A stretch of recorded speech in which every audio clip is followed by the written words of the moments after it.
નમસ્કાર વિદ્યાર્થી મિત્રો, હવે તમે આ વિષયના વિડીયોઝ એક સાથે પણ જોઈ શકો છો. તેના માટે વિડીયો નીચે મારી ચેનલનું નામ છે, તો ચેનલમાં જઈ પ્લેલિસ્ટમાં જશો તો આ વિષયના વિડીયોઝ એક સાથે જોઈ શકશો. તો વિદ્યાર્થીઓ, આજના વિડીયોમાં આપણે શીખીશું ગુજરાતી ધોરણ 7 દ્વિતીય સત્રનું કાવ્ય નંબર 20 છે સુભાષિતો, તેનો અભ્યાસ. તો અભ્યાસમાં સૌથી પહેલા છે નીચેના પ્રશ્નોના માટે આપેલા વિકલ્પોમાંથી સાચો ઉત્તર શોધીને તેનો ક્રમ અક્ષર સામેના ચોરસમાં લખો. અને આ પહેલા એક નાનકડો ટોપિક છે જે ભાષા સજ્જતાનો છે, અને ભાષા સજ્જતામાં આજનો આપણો ટોપિક છે ક્રિયા વિશેષણ. ક્રિયા એટલે કે કાર્ય અને વિશેષણ એટલે વિશેષતા. તો કાર્યમાં જે વિશેષતા દર્શાવતા શબ્દો હોય છે તેને ક્રિયા વિશેષણ કહે છે. આપણે વિશેષણ વિશે જાણીએ છીએ. નામના અર્થમાં વિશેષતા લાવે તે વિશેષણ, તેવી જ રીતે ક્રિયાપદની સાથેના અર્થમાં વિશેષતા લાવે તે પદ આવે છે તેને આપણે ક્રિયા વિશેષણ કહીએ છીએ. જેમ કે અહીં છે તે નીચે ઉતરી અથવા તે સડસડાટ નીચે ઉતરી. તો તે નીચે ઉતરી છે તે કાર્ય થઈ ગયું કે ભાઈ તે નીચે ઉતરી, પણ સડસડાટ છે તે ક્રિયાનું વિશેષણ દર્શાવે છે. જેમ કે નીચે ઉતરી, પણ કેવી રીતે નીચે ઉતરી? સડસડાટ. સડસડાટ એક નીચે ઉતરી ક્રિયાનું વિશેષણ છે, એટલે તે ક્રિયા વિશેષણ થાય. મેહુલ લખે છે અને મેહુલ ધીમે ધીમે લખે છે, તો ધીમે ધીમે ક્રિયા વિશેષણ થયું. હારને થેલીમાં મૂક્યો, હારને સાચવીને થેલીમાં મૂક્યો. તો હારને થેલીમાં મૂકે છે, પણ કેવી રીતે? સાચવીને. તો તે ક્રિયા વિશેષણ થયું. ભારતી હસે છે, ભારતી મોટેથી હસે છે, તો મોટેથી ક્રિયા વિશેષણ થયું.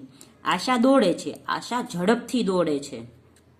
પહેલા વાક્યમાં તે નીચે ઉતરીમાં ઉતરવું ક્રિયાપદ છે. તેની સામેનું વાક્ય વાંચો સડસડાટ નીચે ઉતરી. અહીં સડસડાટને કારણે ક્રિયામાં ચોક્કસ વેગ જણાય છે, એટલે કે ચોક્કસ ક્રિયા કયા વેગથી થાય છે, ધીમે થાય, ફાસ્ટ થાય, તે જે વેગ છે તે ધરાવે છે. બીજા ઉદાહરણમાં ધીમે ધીમે, સાચવીને, મોટેથી, ઝડપથી જેવા શબ્દો અનુક્રમે લખવું, મૂકવું, હસવું, દોડવું જેવી ક્રિયાઓ વચ્ચે વિશેષ માહિતી આપે છે. આ પદો ક્રિયાની ઝડપ, રીત વગેરેનો નિર્દેશ કરે છે. આમ ક્રિયાના અર્થમાં વિશેષતા લાવનાર પદોને ક્રિયા વિશેષણ કહેવાય છે. તો ક્રિયાના અર્થમાં જે વિશેષતા લાવે એવા પદો હોય તેને આપણે ક્રિયા વિશેષણ કહીશું.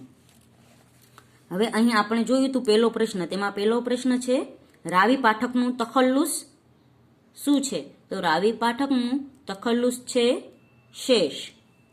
પછી છે અહીં મંઝિલ એટલે, તો મંઝિલ એટલે ધ્યેય. 3 નંબર છે ધૂપ બધે પ્રસરંતનો અર્થ છે કે સુગંધ અથવા કીર્તિ ફેલાવી, એટલે કે જે માણસ છે તે કીર્તિ ફેલાવે છે. પછી છે ઈર્ષા રૂપી આગને ખાલી જગ્યાથી પણ વધારે દાહક બતાવી છે, તો તે ચિતાથી પણ વધારે દાહક બતાવી છે.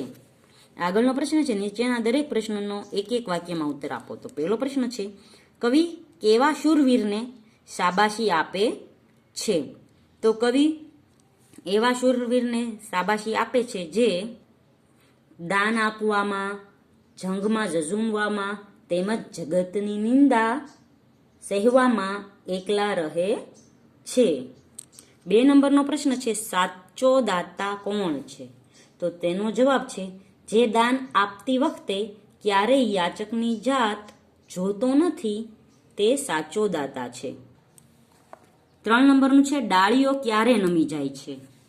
તો તેનો જવાબ છે જ્યારે ડાળીઓ પર ફળ બેસે છે ત્યારે તે નમી જાય છે. 4 નંબરનો છે જગતમાં કઈ આગ ઠારવાથી બમણી થાય છે? તો જગતમાં ઈર્ષાની આગ ઠારવાથી બમણી થાય છે.